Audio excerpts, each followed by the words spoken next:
Bismillahirrahmanirrahim. Alhamdulillah nahmaduhu wa nasta'inuhu wa nastaghfiruhu wa nu'minu bihi wa natawakkalu alayhi wa na'udzu billahi min shururi anfusina wa min sayyiati a'malina man yahdihillahu fala mudilla lahu wa man yudlilhu fala hadiya lahu wa nashhadu an la ilaha illallah wahdahu la sharika lahu wa nashhadu anna sayyidana Muhammadan sallallahu ta'ala alaihi wa ala alihi wa sahbihi wa sallama tasliman katsiran amma ba'd. Qad qala Allah 'azza wa jalla fi kitabihil 'aziz ba'da a'udzu billahi minasy syaithanir rajim. Subhanalladzi asra bi 'abdihi laylan minal masjidil haram ilal masjidil aqsa alladzi barakna hawlahu linuriyahu min ayatina innahu huwas samii'ul basir. وقال وما جعلنا الرؤيا التي أريناك إلا فتنة للناس. وقال النبي صلى الله عليه وسلم أتيت بالبراق ليلة أسري بي وهو دابة فوق الحمار ودون البغل أو كما قال عليه الصلاة والسلام. Yang saya muliakan Tuan Pengerusi Surau Darul Akhyar, Tuan Imam, Ahli Jawatan Kuasa Surau, tuan-tuan muslimin muslimat yang dirahmati oleh Allah Subhanahu wa taala sekalian. Malam ni kita akan buat sedikit muzakarah, sedikit perbincangan berkenaan dengan peristiwa yang berlaku kepada junjungan besar kita Nabi Muhammad sallallahu alaihi wasallam. Peristiwa ni berlaku pada bulan Rajab. Kita pun sekarang berada pada bulan Rajab. Menjadi satu kebagusan dan kebaikan untuk kita setiap kali berlaku peristiwa yang berlaku kepada Nabi sallallahu alaihi wasallam dan juga sahabat dan orang-orang Islam pada zaman Nabi sallallahu alaihi wasallam, kita memperingati. Tetapi tidak cukup dengan kita memperingati sahaja. Sekarang menjadi kebiasaan kita. Tuan-tuan masya-Allah sudah bertahun-tahun setiap tahun akan dengar ceramah berkenaan dengan Isra' Mi'raj. Setiap tahun akan dengar ceramah berkenaan dengan Maulidur Rasul. Akan dengar ceramah berkenaan nuzul Quran. Tetapi apakah satu input daripada perbincangan yang kita dapat bawa dalam kehidupan kita, sehingga menjadikan kehidupan kita ini kehidupan yang lebih baik dan yang lebih diredai oleh Allah Subhanahu wa taala. Jadi sebenarnya maksud kita itu bukan maksud kita nak dengar aja. Dengar adalah untuk tazkir, untuk memperingatkan semula. Sebab apa? Tazkir ini bagi manfaat untuk orang mukmin. Wa zakkir fa inna dzikra tanfa'ul mu'min. Allah kata dalam Quran. Terus beri peringatan. Teruskan beri peringatan. Kerana memberi peringatan itu memberi manfaat kepada orang-orang yang beriman kepada Allah. Tetapi tak cukup kita dengar kisah sahaja, tak cukup kita dengar ceramah sahaja. Mau jadikan sesuatu yang kita dengar ini sebagai i'tibar dan jadikan amalan untuk kehidupan kita dan untuk bekalan kita dalam kehidupan kita di dunia ini untuk dibawa ke kehidupan yang selamanya di kehidupan akhirat. Jadi muslimin muslimat dirahmati oleh Allah Subhanahu wa taala sekalian, kita pun dah dengar banyak kali berkenaan dengan Isra' Mi'raj ni. Malam ni kita nak ambil apakah hikmah dan i'tibar pengajaran, i'tibarat daripada peristiwa Isra' Mi'raj ini. Pertama sekali, Isra' Mi'raj ini berlaku pada tahun yang mana Nabi sallallahu alaihi wasallam dikenakan satu peristiwa yang menyedihkan Nabi. Sehingga tahun tersebut dinamakan sebagai Amul Huzni, tahun kesedihan. Sebab apa Nabi sedih? kerana kematian dua orang yang Nabi sangat sayang dan Nabi sangat percaya, yang banyak membantu Nabi dalam dakwah Nabi, iaitu kematian Sayyidatina Khadijah radhiyallahu anha. Dan yang kedua, kematian Abu Talib. Walaupun Abu Talib dia tidak beriman kepada Allah, tetapi Abu Talib orang yang banyak membantu Nabi, orang yang banyak backup Nabi. Sehingga dalam hadis Nabi kata, setelah orang-orang musyrikin Mekah tidak berani membuat keburukan kepada aku, sehinggalah kematian Abu Talib. Sebab tu bila matinya Abu Talib, baginda dikejar, sehingga baginda menyorok dengan Sayyidina Bilal radhiyallahu anhu dalam satu gua berbulan-bulan bersama dengan Hazrat Bilal radhiyallahu anhu. Dalam hadis, laqad uzitu fillahi ma lam yu'za ahadun wa laqad ukhiftu fillahi ma lam yukhaf ahadun, kata Nabi. Aku dikenakan kesakitan yang mana satu orang pun tak pernah kena macam aku kena, kata Nabi. Dan aku ditakut-takutkan yang mana orang lain tak pernah kena macam aku kena. Malam yukhaf ahadun, tak ada satu orang pun pernah kena macam aku kena. Aku pernah berada bersama Hazrat Bilal beberapa bulan dalam keadaan tidak ada apa-apa makanan melainkan roti yang dapat disimpan di bawah ketiak Hazrat Bilal sahaja, tak ada makanan. Kalau makanan yang boleh simpan kat tepi ni, sikit je lah makanan, tak banyak. Begitu Nabi ditakut-takutkan, disusah-susahkan. Nabi begitu sedih. Nabi Muhammad sallallahu alaihi wasallam begitu sedih, sehinggalah Allah Subhanahu wa taala telah Isra dan Mi'rajkan Nabi ke langit untuk tabsyir Nabi, untuk tasliyah hati Nabi, untuk menggembirakan Nabi dan untuk memujuk hati Nabi sallallahu alaihi wasallam.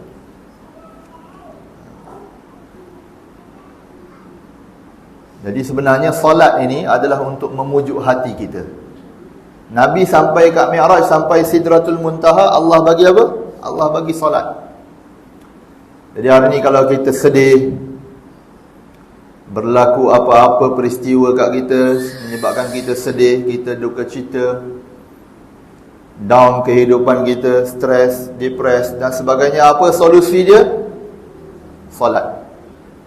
Allah Ta'ala bagi tahu dah, tunjuk kepada Nabi sallallahu alaihi wasallam.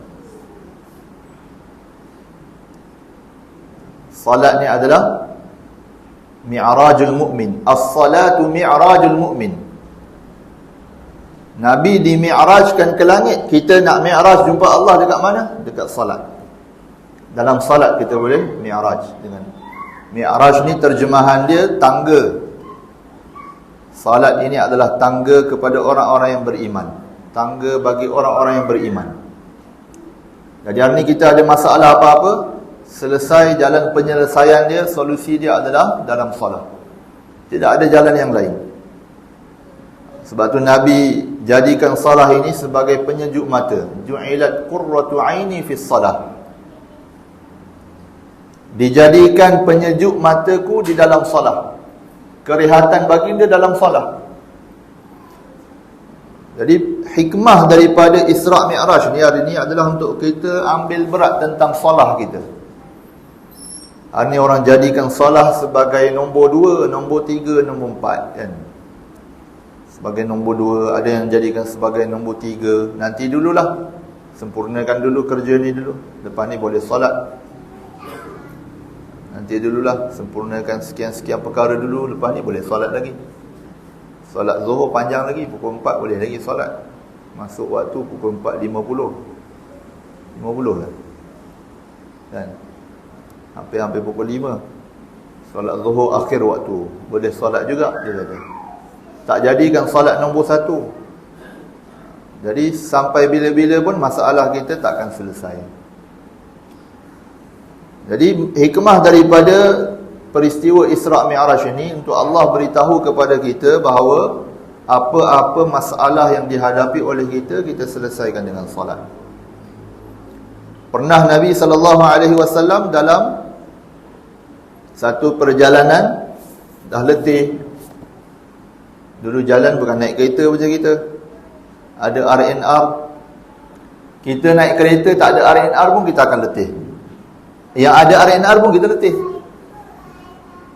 Kalau pernah kita jalan yang tidak ada RNR, kita pergi dekat Morocco kan, naik kereta, jalan dia tak ada RNR, jalan panjang pula tu, pasir lagi, debu. Dekat India, Pakistan, jalan tak ada RNR. Oh ni kita safar di Sabah, di Sarawak, daripada Miri nak pergi ke Kuching, 12 jam perjalanan, RNR 1 kan. Nak kencing kat mana? Kat tepi semak, dia berhenti kencing tepi semak.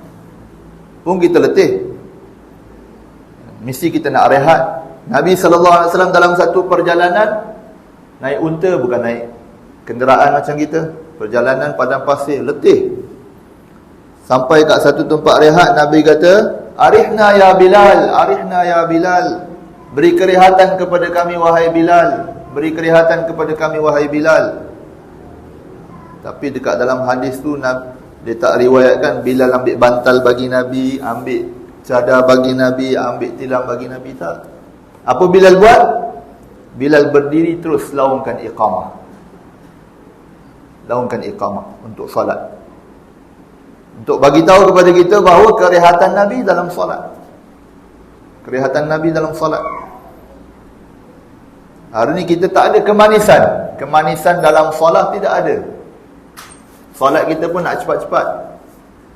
Nak cepat-cepat habis. Solat fardu tak apa, kita tengok keadaan makmum. Solat sunat kita nak cepat-cepat, solat sunat. Nak habis cepat solat sunat kita. Laju-laju. Tak tahu ada apa kat luar. Kita tak nak pun berborak dengan Allah, munajat dengan Allah. Munajat ni apa dia? Munajat ni berbisik-bisik dan berborak dengan Allah.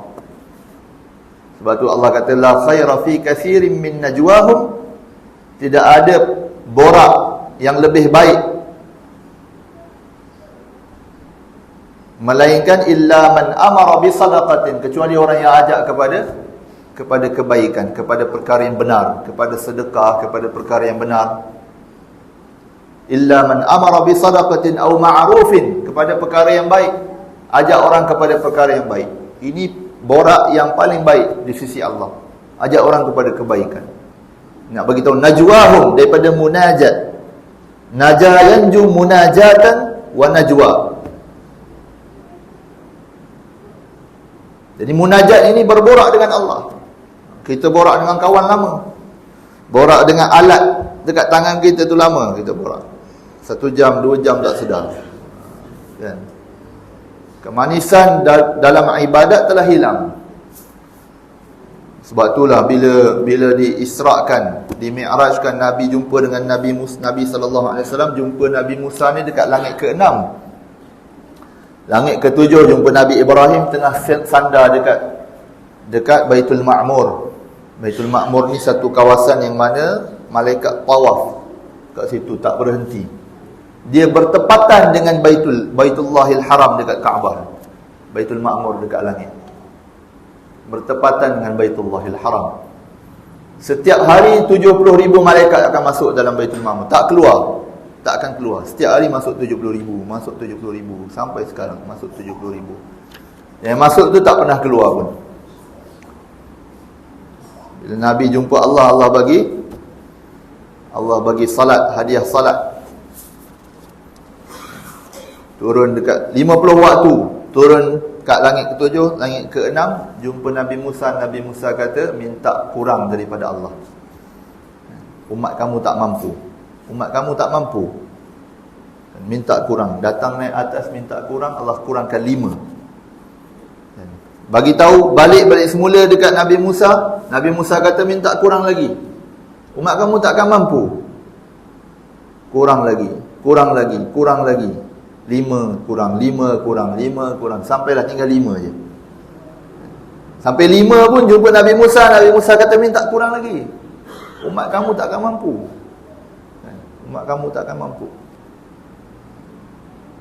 Aku telah beritahu kepada Bani Israel zaman syariat Nabi Musa 3 waktu solat pun tak dapat disempurnakan oleh Nabi Musa AS.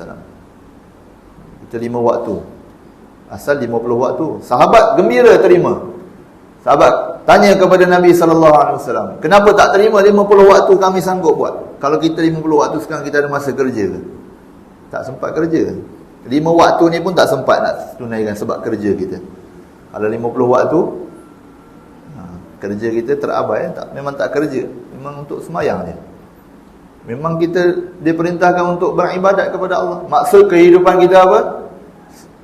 Wa ma khalaqtul jinna wal ins illa liya'budun. Tidak aku ciptakan jin dan manusia melainkan untuk mengabdikan diri kepada aku. Ini solat sangat penting. Sebab tu kita kena letak kemanisan dalam solat. Manis solat tu. Macam mana nak manis solat tu? Pertama dia akan jadi pahit dulu. Duduk dekat dalam surau, dekat dalam masjid ni pahit. Duduk macam burung duduk dalam sangkar. Nak keluar. Tapi kita pujuk hati kita. Dulu saya pernah bagi tazkirah kat sini. Kan bulan Ramadan, saya ingat lagi. Saya bagi tahu kalaulah kita satu kampung ni, kita bagi jadual. Satu orang dia bagi masa 5 minit je dekat surau. 24 jam surau kita akan hidup. 5 minit je kita duduk, apa kita nak buat? Quran boleh baca, zikir kita boleh buat. Duduk saf pertama tak payah buat apa-apa, malaikat doa keampunan. Tak payah buat apa-apa. Duduk saf pertama, tak payah buat apa-apa, malaikat doa keampunan. Sampai ke sudah, malaikat doa keampunan. Jadi ni, nak letak kemanisan dalam solat ni, hati kena ta'alluq dengan masjid surau. Hati kena ada ta'alluq. Ada kait dengan masjid. Datang masjid, balik je fikir, bila nak datang masjid balik ni?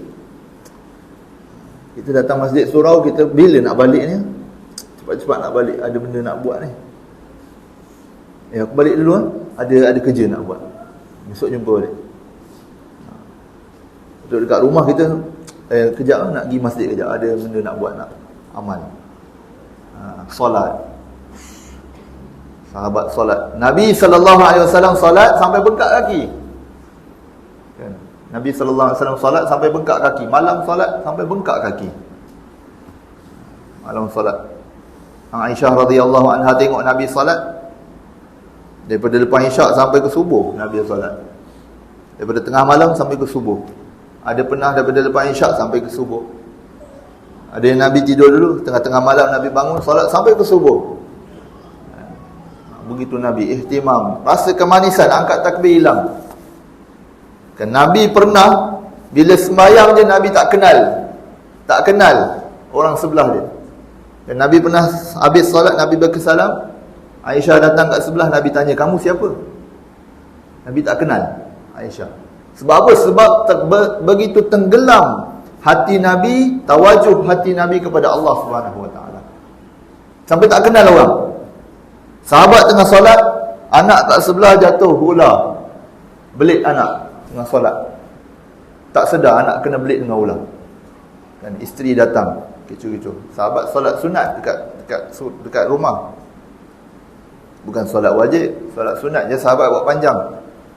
Solat tak sedar. Isteri pun pukul ular. Semua orang dalam rumah dah kecoh-kecoh, pukul ular, matikan ular. Sahabat bagi salam, sahabat tanya, apa kecoh-kecoh macam aku terdengar bunyi kecoh-kecoh? Isteri sahabat kata apa? Semoga Allah ampunkan abang. Anak abang hampir mati, tapi abang masih sibuk dengan solat. Sahabat kata apa? Inna lillahi wa inna ilaihi raji'un. Aku tidak rela untuk korbankan solat aku hanya semata-mata kerana satu nyawa. Sahabat, pengorbanan sahabat. Sahabat solat, tengah solat burung main dekat kebun. Solat sunat ni, bukan solat wajib ni, bukan solat wajib, bukan solat fardu, solat sunat dekat kebun. Burung main, terbang daripada satu dahan kepada satu dahan, satu dahan kepada satu dahan, satu dahan kepada satu dahan, sehingga leka, lupa bilangan rakaat. Bagi salam selepas solat jumpa Nabi, wahai Rasulullah, kebun ini menyebabkan aku leka dalam solat, aku korbankan semua kebun ini untuk jalan Allah, sedekah. Apa yang menyebabkan sahabat leka dalam solat? Sahabat korbankan. buang daripada kehidupan. Hari ni apa yang menyebabkan kita tinggal solat? Sepatutnya kita kena tinggal benda tu. Kalau kita nak dapat hakikat solat macam sahabat dan Nabi, macam tu sekali sahabat buat. Kebun bukannya kebun kecil-kecil, kebun kurma besar, sahabat bereka-eka sedekah jalan Allah. Tak jadi milik sendiri dah. Hari ni kita, kalaulah kau datang lambat pejabat, seminggu lambat, buang. Tak payah kerja lah kat sini.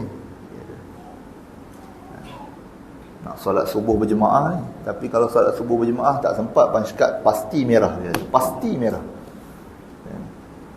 Pangsikat pasti merah. Tinggal solat jemaah. Solat fardu ni berjemaah sunnah Nabi. Bukan solat sunat. Sahabat solat sunat menyebabkan sahabat leka korban. Sedekahkan. Sedekahkan kebun. Kita kalau hati Masya Allah, tak apalah, buang-buang lah. Yang penting aku dapat solat berjemaah. Ada orang berani buat macam tu. Jadi kita kena, bukanlah suruh berhenti kerja tuan-tuan, bukan suruh kita langgar, tapi apa hati kita waktu tu? Apa hati kita waktu tu? Bergelora, ya Allah, tak dapat solat berjemaah juga. Cari, paksa juga. Tengah jalan tu kalau ada Shell berhenti, tengok ada orang semayang, panggil dia, nak semayang berjemaah bersama saya. Untuk jaga betul ihtimam dengan solat. Solat, Nabi begitu ambil berat dengan solat berjemaah. Ambil berat dengan solat satu perkara, ambil berat dengan solat berjemaah satu perkara. Nabi tunjuk kepada kita, Nabi tak pernah dalam kehidupan Nabi solat fardu di rumah. Tak pernah. Sehingga Nabi nak hampir wafat pun Nabi tak larat nak bangun. Siapa usul Nabi? Ibnu Abbas dan Sayyidina Ali radhiyallahu anhum. Sebelah Sayyidina Ali, sebelah Ibnu Abbas. Letak tangan Rasulullah dekat bahu mereka. Mereka angkat Nabi sehingga dalam riwayat hadis tu kaki Nabi terseret dekat tanah. Tak larat nak berjalan. Sampai dekat masjid, letak Nabi, Nabi duduk. Abu Bakar jadi imam. Nabi duduk belakang Abu Bakar, tapi depan sikit daripada makmum, sebelah Abu Bakar. Abu Bakar jadi imam, Nabi duduk sebelah, makmum semua duduk belakang. Abu Bakar jadi imam waktu Nabi hampir wafat. Ni ihtimam Nabi dengan salat. Baru dapat kemanisan salat macam tu. Jadi hari ni kita punya peristiwa Mi'raj, Isra' dan Mi'raj ini, pertama hikmah dia adalah bagaimana kita boleh bersatu diri kita ni dengan salat. Kalau tak salat tu satu perkara yang macam tak boleh jadi ni, aku kena salat juga. Salat sunat kita kena jaga. Salat fardu dah semestinya. Salat fardu dah semestinya. Dan Sayyidina Umar kata apa? Tidak ada bahagian dalam Islam bagi orang yang tidak tunaikan salat. Sayyidina Umar dah kena tikam. Kena tikam dekat perut. Sayyidina Umar minum susu, keluar susu dekat perut. Minum susu, keluar susu dekat perut. Darah keluar kat situ.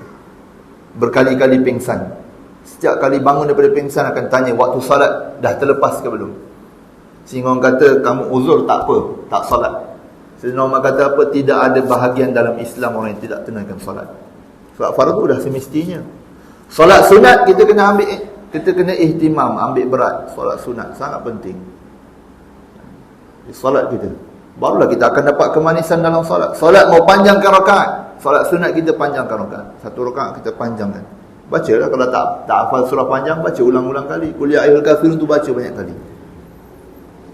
Tuan-tuan cuba solat panjang 30 minit 2 rakaat. Cuba solat panjang, rakaat-rakaat yang panjang. Kita belajar satu solat, dia panggil solat tu untuk kalau kita ada apa-apa hajat, kita panggil solat kun fayakun. Rakaat pertama baca 1 Fatihah, 100 qul huwallah. Rakaat kedua baca 100 Al-Fatihah, 1 qul huwallah. Setengah jam, 2 rakaat. Cuba kita buat. Solat tasbih 4 rakaat, solat tasbih tu. Tak kisah nak buat 2 salam ke 1 salam ke, solat tasbih. Dalam qiyam kita buat Ada satu riwayat dalam qiyam kita 25, 10 sebelum Fatihah, 15 selepas surah. Kemudian dalam semua rukun yang lain 10. Subhanallah, tasbihat kita. Solat tasbih. Ni untuk dapat kemanisan ni tuan-tuan. Nak dapat kemanisan dalam solat. Kalau tidak, kita punya solat akan jadi macam mana? Solat kita sampai dua. Yang Nabi SAW tegur, satu orang sahabat datang dia solat dekat masjid. Nabi kata pergi tunaikan solat balik, kamu tak solat. Fa innaka lam tusalli. Salli fa innaka lam tusalli. Nabi kata, pergi solat balik. Fa innaka lam tusalli. Kamu belum solat lagi. Sahabat pun bangun solat balik. Orang Arab Badui, satu orang Arab Badui datang masuk masjid, tunaikan solat. Jumpa Nabi, Nabi panggil, pergi solat balik. Salli fa innaka lam tusalli. Pergi tunaikan solat semula, sesungguhnya kamu belum lagi salat. Berkali-kali. Kemudian sampailah sahabat kata, aku tak pandai, itu je aku pandai.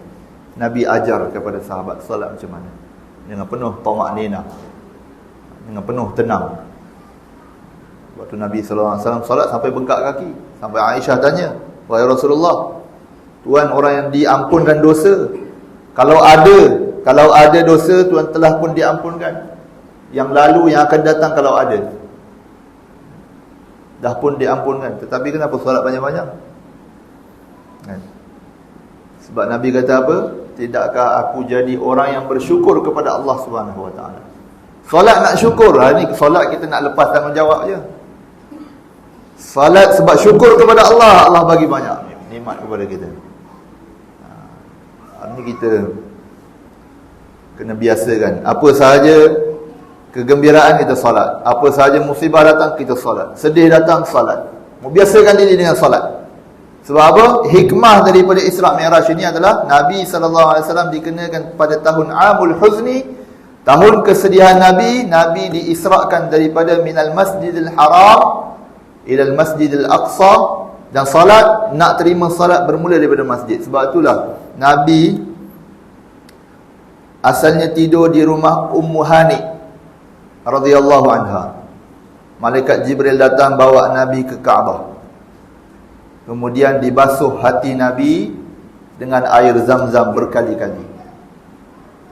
Dibelah dada Nabi. 2 kali Nabi dibelah dada.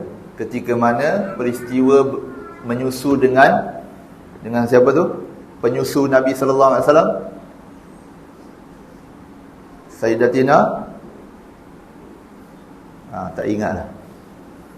Orang yang menyusu Nabi sallallahu alaihi wasallam, yang orang lain tak nak terima dia. Satu orang yang orang miskin nak terima Nabi sallallahu alaihi wasallam, bagi susu kepada Nabi.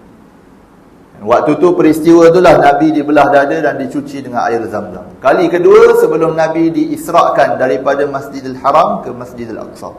Sebab tu sebelum solat, sebelum nak jumpa Allah, hati kena suci. Mau buang sifat hasad, mau buang sifat intiqam. Hasad, dengki, intiqam, dendam. Intiqam ni dendam, mau buang. Ini sifat-sifat yang akan menghancurkan semua pahala kita. Sifat-sifat yang akan menghancurkan semua pahala kita. Sebab tu dalam hadis Nabi, iyyakum wal hasad, kamu jauhi sifat hasad. Fa innal hasada ya'kulul hasanat kama ta'kulun narul hatab awil ushba. Dalam satu hadis lagi, jauhi sifat hasad, sifat dengki. Kerana sesungguhnya sifat dengki itu akan memakan pahala-pahala hasanat kebaikan, kama ta'kulun narul hatab, seperti mana api memakan kayu api. Api kalau dia makan kayu api, dia tinggal apa? Dia tinggal abu je. Bukan abu basih, tinggal abu. Tinggal abu sahaja. Awil ushba, ataupun api memakan rumput kering. Apa dia tinggal? Tak tinggal apa? Habuk dia tinggal. Sifat hasad ni dia akan makan semua kebaikan kita yang kita buat daripada lahir sampai daripada kita balik sampailah kita meninggal. Dia akan makan semua sekali kebaikan kita, tak tinggal sikit pun. Sifat hasad, dengki. Dengki ni adalah satu sifat yang mana dia tak setuju pemberian Allah kepada seseorang. Dia tak setuju. Dia sebenarnya tak setuju, bukan dia tak setuju dengan orang yang dia dengki. Dia tak setuju dengan Allah. Allah dah bagi kebaikan kepada satu orang, Dia tengok dengki, tak senang duduk tengok. Ini sifat yang mana akan memakan semua kebaikan, yang menyebabkan dia takkan ada apa-apa kebaikan, dah tinggal. Balik ke akhirat kosong, zero. Tak ada apa-apa kebaikan, zero, pahala tak ada. Jadi kita kena jauhi sifat hasad. Sifat hasad ni dia akan bawa kepada apa? Dia akan bawa kepada dendam. Dendam bawa kepada apa? Dendam bawa kepada cerita buruk. Cerita buruk, mengumpat, ghibah. Ini dosa besar. Ghibah ni adalah dosa besar.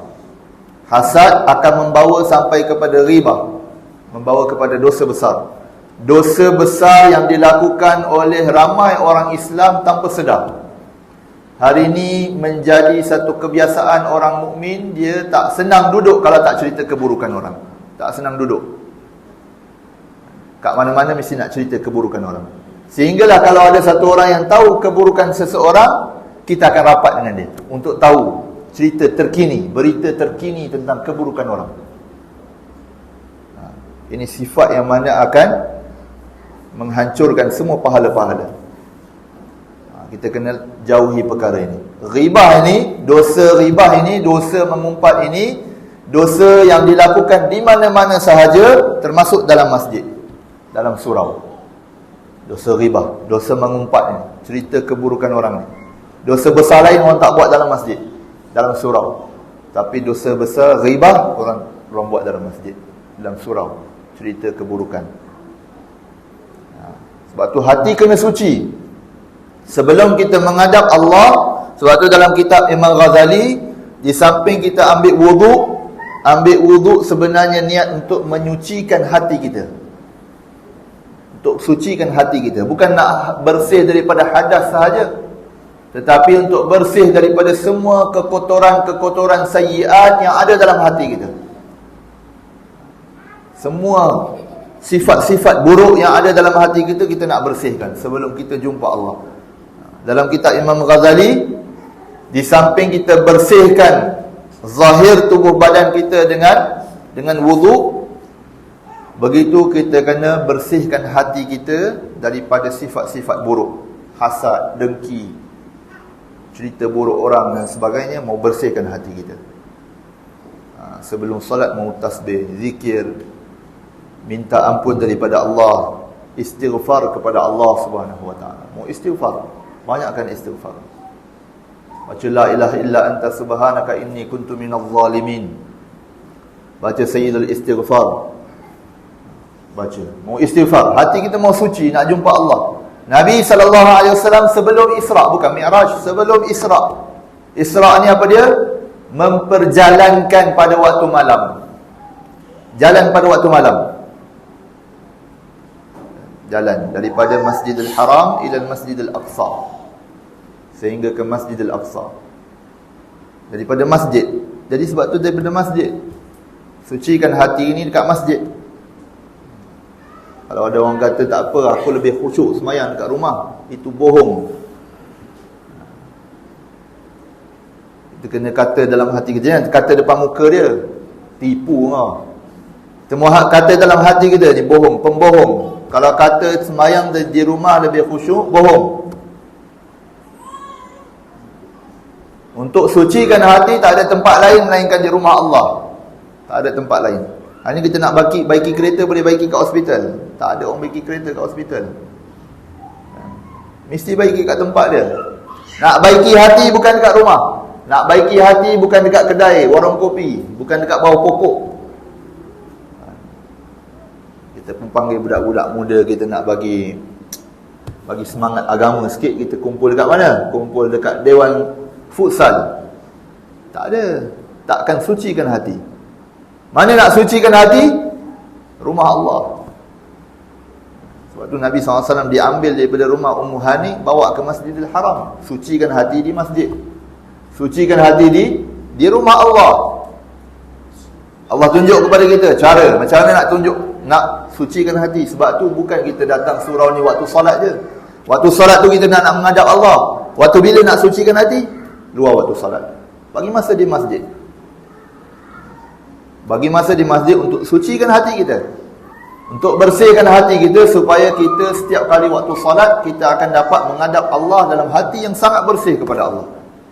Barulah khusyuk datang dalam salat kita. Dah bertahun-tahun kita salat, ada tak satu salat kita yang begitu kita khusyuk kepada Allah? Mau muhasabah. Saya tanya diri saya, tuan-tuan puan-puan tanya diri tuan-tuan puan-puan. Ada tak satu salat yang mana kita yakin kita boleh bawa depan Allah, salat yang terbaik untuk aku tunjukkan kepada Allah? Muhasabah. Bertahun-tahun kita salat, ada tak? Tak ada salat fardu, salat sunat kita. Ada tak salat sunat kita yang mana kita boleh jamin kita jumpa Allah, ini salat terbaik aku dah buat wahai Allah? Wuduk sempurna, sebelum wuduk istighfar dan sebagainya semua kita buat. Tawajuh pada Allah,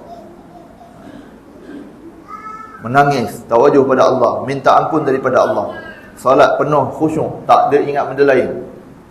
Ini rakaat pertama ingat kedai pertama, rakaat kedua ingat kedai kedua, rakaat ketiga ingat kedai ketiga, rakaat keempat ingat kedai keempat. Imam pun bangun rakaat kelima, dia pun subhanallah. Dia paling ingat rakaat. Habis bagi salam, terima kasih sebab ingat dalam rakaat khusyuk bersemayam. Bukan khusyuk, saya ada 4 kedai. Saya ingat rakaat pertama kedai pertama, rakaat kedua kedai kedua, rakaat ketiga kedai ketiga, rakaat keempat kedai keempat. Tapi imam bangun satu lagi, saya tak ada kedai dah. Saya nak ingat apa? Yang mau khusyuk dalam salah kita. Belajar untuk khusyuk dalam salah. 2 rakaat tak khusyuk, ulang 2 rakaat lagi. Ulang lagi sehingga khusyuk dalam salat tu datang dalam diri kita. Perkara ni kena buat latihan tuan-tuan. Bukan dia boleh datang macam tu je. Kena buat latihan kena buat. Ini salat kita. Bersihkan hati dalam masjid. Perkara kedua, hikmah kedua dalam peristiwa ini adalah bersihkan hati mesti di masjid. Nak bersihkan hati kita tak ada tempat lain melainkan di masjid. Sebab tu hati kita mau mu'allaqun bil masajid. 7 golongan yang mana dia berada di bawah naungan Allah pada hari yang yauma la dhilla illa dhillu, pada hari yang tidak ada naungan melainkan naungan Allah sahaja. Salah satunya adalah rajulun qalbuhu mu'allaqun bil masajid. Lelaki yang mana hati dia ada ta'alluq, ada kait dengan masjid. Tak senang duduk kalau duduk luar masjid, mau duduk dalam masjid je. Sebab apa? Nak sucikan hati. Dan faedah ketiga yang kita dapat adalah peristiwa Isra' Mi'raj ini adalah untuk menguji keimanan orang beriman. Sebab tu bila mana berlaku Isra' Mi'raj, 3 golongan menjadi kufur kepada Allah. 3 golongan menjadi kufur kepada Allah. Yang pertama, orang musyrikin makin bertambah kekufuran dia kepada Allah. Yang kedua, orang munafik makin terselah kemunafikan dia dalam agama. Yang ketiga, orang-orang yang iman dia lemah, dia telah keluar daripada agama Allah. Yang betul-betul beriman sahaja yang mana dia tetap bersama dengan agama Allah bila mana peristiwa Isra' Mi'raj berlaku. Sebab Allah kata, "Wa ma ja'alna ar-ru'ya allati arainaka illa fitnatan linnas." Kami tak jadikan ru'ya yang kamu lihat pada peristiwa Isra' Mi'raj itu melainkan kami perlihatkan kepada kamu untuk menjadi satu ujian kepada orang-orang, kepada manusia. Fitnatan linnas, satu ujian kepada manusia. Tuan-tuan, kita beriman, kita jangan sangka kita dah beriman selagi mana kita tak diuji oleh Allah. Allah kata dalam Al-Quran, "Ahasiban nasu an yutraku an yaqulu amanna wa hum la yuftanun." Adakah manusia menyangka, ahasiban nasu an yutraku, bahawa mereka dibiarkan, an yaqulu amanna, dibiarkan mereka berkata kami telah beriman. Manusia sangka bahawa mereka dibiarkan macam tu je, boleh cakap kami beriman. Wa hum la yuftanun, sedangkan mereka belum diuji oleh Allah. Walaqad fatanna alladhina min qablihim fala ya'lamanna Allahu alladhina sadaqu wa la ya'lamanna al-kadhibin. Kami telah uji orang sebelum mereka supaya Allah tahu. Sebenarnya kat situ terjemahan dia, tafsir dia untuk Allah zahirkan, bukan Allah tak tahu. Allah nak zahirkan, nak memberitahu kepada orang ramai, fala ya'lamannallahu alladhina sadaqu, siapa yang benar-benar beriman, wala ya'lamannal kadzibin, dan siapa yang dusta kepada Allah, dia pura-pura je beriman. Allah tahu, Allah tak uji pun Allah tahu dah mana yang betul-betul beriman, mana yang main-main beriman. Allah tahu dah. Tapi Allah datangkan ujian untuk zahirkan. Ini nampak orang tak beriman, ini nampak orang yang betul-betul beriman. Sebab tu Allah uji kita waktu tahun apa? Kita panggil tahun kesedihan ke tahun kesakitan? 20. Allah uji. Selepas daripada tu Allah buka, kita tengok siapa yang betul-betul nak kepada agama, siapa yang Allah uji dia telah pun terkandas. Jadi jangan kita sangka kita dah beriman selagi kita tak diuji. Ujian ni dengan dua. Pertama, Allah akan uji kita dengan pengkhabaran daripada Allah dan daripada Nabi sallallahu alaihi wasallam. Pengkhabaran daripada Allah dan pengkhabaran daripada Nabi ini ada satu ketika dia akan mukhalif, dia akan muqabil, dia akan berbeza dengan pengalaman kita, dengan pengetahuan kita, dengan ilmu kita dan dengan kajian-kajian manusia. Kita panggil kajian sains lah. Akan berbeza. Nabi cakap lain, Allah bagi tahu lain, kajian sains bagi tahu lain. Nabi cakap lain, Allah bagi tahu lain, apa yang kita tahu lain. Waktu tu kita nak dahulukan yang mana? Allah akan uji kita. Pengetahuan kita akan berbeza dengan pengetahuan orang musyrikin. Nak safar daripada Mekah sampai ke Baitul Maqdis memakan masa 2 bulan. Tapi ini 1 malam je. 1 malam pun pergi. Sehingga dalam satu riwayat mengatakan Nabi punya panas dekat atas katil tu tak hilang lagi. Nabi pergi Isra' Mi'raj, balik, kesan panas badan Nabi pada katil Nabi masih ada lagi.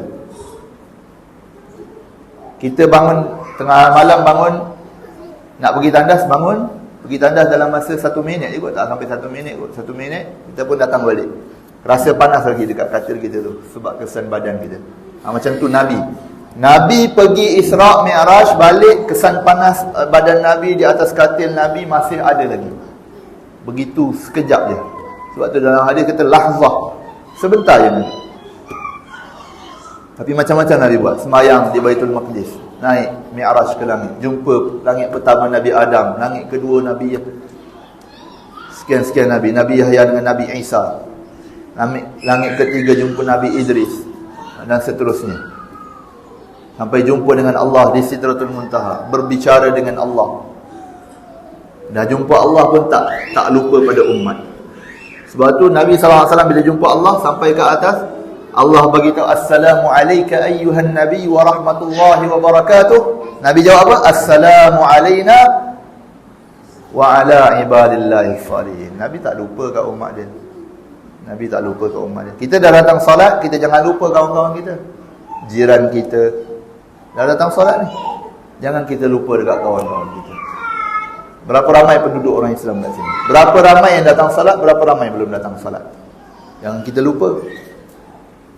Nabi tak lupa kepada umatnya. Jadi kita kena ingat, satu orang yang mana dia tidur dalam keadaan kenyang, jiran tidur dalam keadaan lapar, Allah tanya dekat akhirat. Itu makan. Muslimin muslimat dirahmati Allah, Allah tak ciptakan kita untuk makan. Ada Allah kata, wa ma khalaqtul jinna wal insa illa liya'kulun illa liyashrabun. Allah tak kata illa, Allah kata apa? Illa liya'budun. Allah tak kata tidak aku ciptakan jin dan manusia melainkan untuk makan, melainkan untuk minum. Tak, Allah tak kata macam tu. Tapi untuk makan dan minum pun Allah tanya dekat akhirat. Apatah lagi untuk mengabdikan diri kepada Allah. Satu orang yang tidur dalam keadaan dah selesai salat 5 waktu, jiran tidur dalam keadaan belum selesai salat 5 waktu, Allah akan tanya dekat akhirat. Lebih lagi Allah akan tanya. Lebih lagi daripada Allah tanya tentang makan. Kita tidur dah makan, dah sedap makan. Makan ikan patin, makan mi Jawa, makan macam-macam makan. Sedap semua, makan mi Bandung. Jiran tidur lapar, tak ada makanan. Kita tahu ke, kita tak tahu ke, Allah tanya dekat akhirat. Itu untuk makan. Kita dah semayang, dah pandai baca Fatihah, dah pandai baca Quran, kita tidur, jiran kita pun tak tahu. Dia tak pandai baca Fatihah lagi, mandi wajib pun tak tahu lagi. Kita sedap tidur. Kita biarkan dia dalam keadaan tak tunaikan perintah Allah. Allah tanya ke akhirat. Bukan tak ada tuan-tuan, kita safar banyak tempat. Orang Islam tak tahu mandi wajib, mandi junub. Mandi junub tak tahu. Dah ada anak 2, umur 30 lebih. Kita datang pergi jumpa dia di rumah, ajak dia datang masjid, berbincang dengan dia, targhib dia dan sebagainya. Kemudian dia kata dah lama tak solat. Sebab apa tak solat? Saya tak pandai mandi junub. Kita pun tanya dia, abang tahu sebelum ni mandi junub macam mana? Yang saya rasa macam ambil wuduk je. Tuan-tuan bayangkan, 30 tahun, 30 lebih tahun, dah ada anak 2. Kalau dah ada anak, semestinya dah bersama dengan pasangan dia. Berapa lama dia tak mandi junub? Ini keadaan. Jadi jangan kita lupa. Nabi SAW tak lupa. Assalamualaikum wa ala ibadillahi salihin. Tak lupa. Kawan kita mau ingat, jiran kita kena ingat, adik-beradik kita kena ingat. Ingatkan mereka tentang salat. Ingatkan mereka tentang perintah Allah Subhanahu wa taala. Jadi kita kena fikir dan ingatkan saudara-saudara kita. Ini satu hikmah dalam peristiwa Isra Mi'raj. Nanti kita akan sambung lagi sikit berkenaan dengan ujian Allah. Azan dulu, boleh azan dulu. Kita jangan tinggalkan sunnah azan. Terus. Tapi lepas ni kita kena azan dulu sebelum qamat, supaya kita tak tinggalkan sunnah azan. Jangan dengan sebab ceramah kita tinggalkan sunnah azan. Azan satu sunnah, iqamah satu sunnah yang lain. Dan muslimin muslimat dirahmati oleh Allah Subhanahu wa taala sekalian, peristiwa Isra Mi'raj ini jadi satu ujian untuk orang beriman. Jadi satu ujian untuk orang beriman.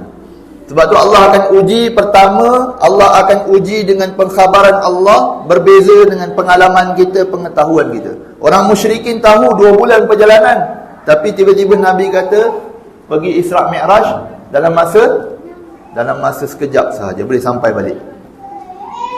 Sebab tu Abu Jahal bila dia tengok Nabi dah bagi tahu orang tak benar kan, Nabi pun sedih duduk kat tepi, dekat tepi Masjidil Haram. Abu Jahal datang, Abu Jahal tanya, Muhammad kau buat apa kat sini? Dia kata aku pergi ke Baitul Maqdis semalam. Satu malam. Sebelum subuh kau dah sampai sini? Abu Jahal tanya. Ya. Kejap. Kau jangan sampaikan lagi berita ni, aku nak kumpulkan orang. Abu Jahal dia telah kumpulkan orang. Wahai Muhammad, kamu sampaikan apa yang kamu kata tadi. Bila Nabi SAW sampaikan, semua orang dustakan Nabi, gelakkan Nabi, memperlekehkan Nabi. Cerita dongeng kata. Macam mana boleh satu malam boleh pergi Baitul Maqdis? 2 bulan punya perjalanan. Satu riwayat Abu Sufyan, dia pergi berdagang sampai hampir di Baitul Maqdis. Jumpa pembesar di sana. Ceritakan kepada pembesar di sana untuk supaya orang lebih mendustakan Nabi sallallahu alaihi wasallam. Cerita tentang Nabi pergi Isra Mi'raj dalam masa 1 malam. Cerita semua Nabi Isra daripada Baitullahil Haram sampai ke Baitul Maqdis, naik ke langit dan semua. Dia cerita dekat pembesar di Ilya, di Baitul Maqdis, kawasan Ilya. Kemudian satu orang istana. Dia ni tukang tutup pintu Baitul Maqdis. Tukang tutup pintu Baitul Maqdis. Setiap malam dia akan tutup pintu Baitul Maqdis. Dia pun tanya kepada Abu Sufyan, bila tarikh yang Muhammad pergi ke Baitul Maqdis tu? Dia pun bagi tahu sekian-sekian tarikh, Rajab dan sebagainya. Masa tu tak ada bulan Rajab lagi, masa tu tak belum hijrah lagi. Dia bagi tahulah tarikh dia, bagi tahu kepada pembesar dekat sana. Kemudian orang yang jaga pintu Baitul Maqdis tu dia kata, kalaulah pada tarikh itu Muhammad safar, maka aku membenarkan perkara itu. Kerana pada malam tersebut aku nak tutup pintu Baitul Maqdis, dan pintu Baitul Maqdis begitu berat sekali sehingga aku tak mampu nak tutup pintu tu. Tak mampu.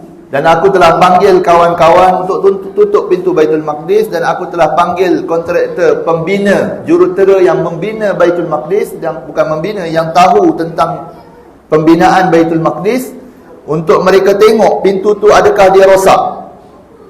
Tengok tak rosak, dan kami mahu tutup pintu Baitul Maqdis, tapi kami tak mampu. Dan kami telah biarkan pintu Baitul Maqdis dalam keadaan terbuka satu malam. Besok pagi aku telah datang ke Baitul Maqdis, waktu tu angin bertiup, dan dia telah tiup pintu Baitul Maqdis, pintu Baitul Maqdis telah bergoyang, seolah-olah macam tak berat pun macam semalam.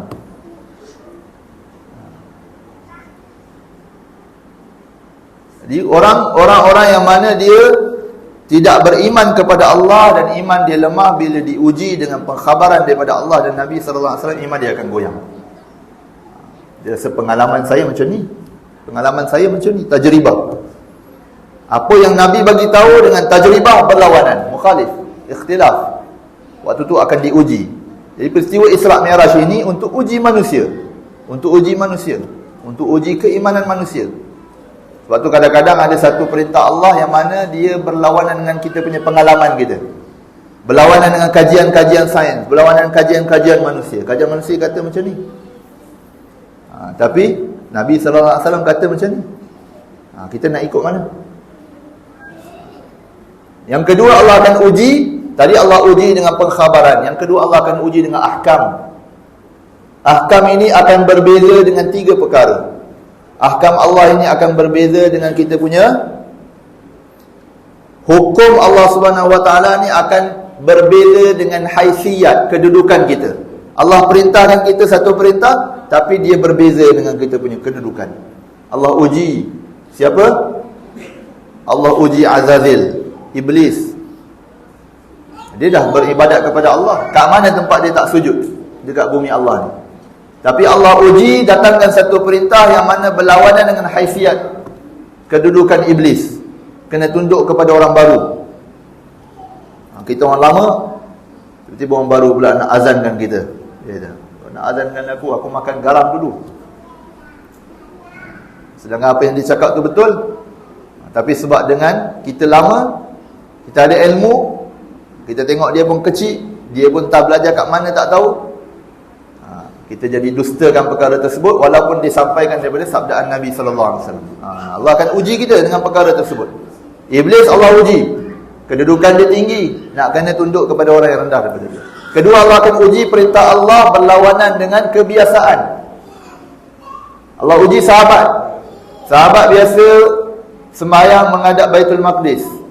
Dah 2 rakaat salat zuhur, Allah perintahkan supaya alihkan ke Baitullahil Haram, ke Kaabah.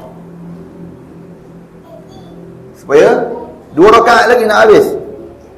Ada orang yang berkata, apa salahnya habiskan dulu 4 rakaat solat zuhur, nanti solat asar adalah ke Baitullah. Kebiasaan dah biasa menghadap ke Baitul Maqdis, tiba-tiba nak alihkan pula.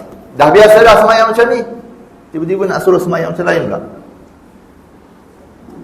Allah akan uji kita. Yang ketiga, Allah akan uji kita, ahkam Allah berlawanan dengan keinginan kita. Keinginan kita. Allah akan datangkan satu perintah Allah berlawanan dengan keinginan kita. Nabi Ibrahim AS, keinginan dia nak anak ramai untuk supaya agama Allah dapat dihidupkan, dapat diwarisi. Tiba-tiba Allah kata sembelih anak. Perintah Allah berlawanan dengan keinginan Ibrahim AS. Sahabat datang nak pergi tunaikan umrah, sampai di Hudaybiyah, Nabi SAW perintahkan tahallul balik. Keinginan sahabat nak tunaikan umrah, tapi kena balik. Perintah Nabi kena balik. Taat perintah Nabi. Allah akan uji iman kita. Jadi peristiwa Isra' Mi'raj ini adalah nak uji iman kita. Jadi hari ini sangat penting iman kita diusahakan supaya sentiasa bersedia dalam menghadapi ujian daripada Allah Subhanahu Wa Taala. Jadi ini 4 perkara yang kita bincangkan malam ni, muslimin muslimat dirahmati oleh Allah, supaya kita jadikan pedoman dalam kehidupan kita. Kita ulang sedikit sebanyak sebelum kita sudahi majlis ini. Pertama, ihtimam dengan solat kita. Siapa-siapa pun kita kena ihtimam dengan solat kita. Ambil berat dengan solat. Ambil berat. Ambil berat ni macam kita ambil berat tiket kapal terbang. Kapal terbang pukul 8 malam, kita dah ada dekat airport pukul berapa?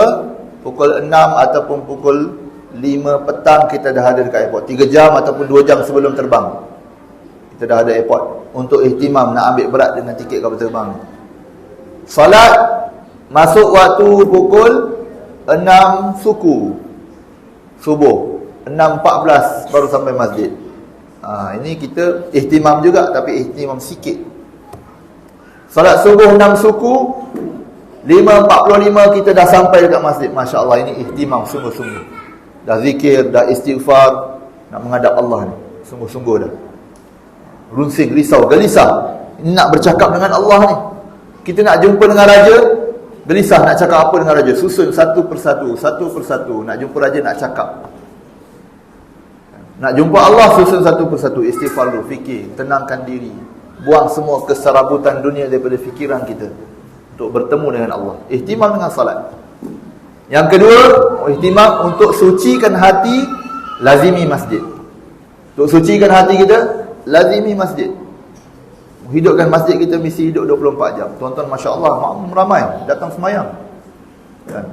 Apa salahnya kita bahagikan masa? Semua orang ada waktu lapang dia. Waktu lapang dia separuh, sebahagian dia bagi masa untuk masjid, sebahagian bagi masa untuk diri sendiri, untuk keluarga. Bagi masa di masjid. Surau kita mau hidupkan 24 jam dengan amal. Ada orang baca Quran, ada orang zikir, ada orang salat sunat. Yang ketiga, mesti di masjid. Suci hati. Yang kedua, suci hati. Yang ketiga, mesti di masjid. Lazimi masjid. Yang seterusnya, tadi sebelum naik untuk berjumpa solat, mau sucikan semua perkara hati kita daripada sifat-sifat buruk. Dan yang seterusnya, peristiwa Isra' Mi'raj ini adalah untuk uji iman kita. Jadi sebelum iman kita diuji, kita mesti siap siagakan iman kita. Mesti usahakan atas iman kita. Kita kena buat usaha ke atas iman kita.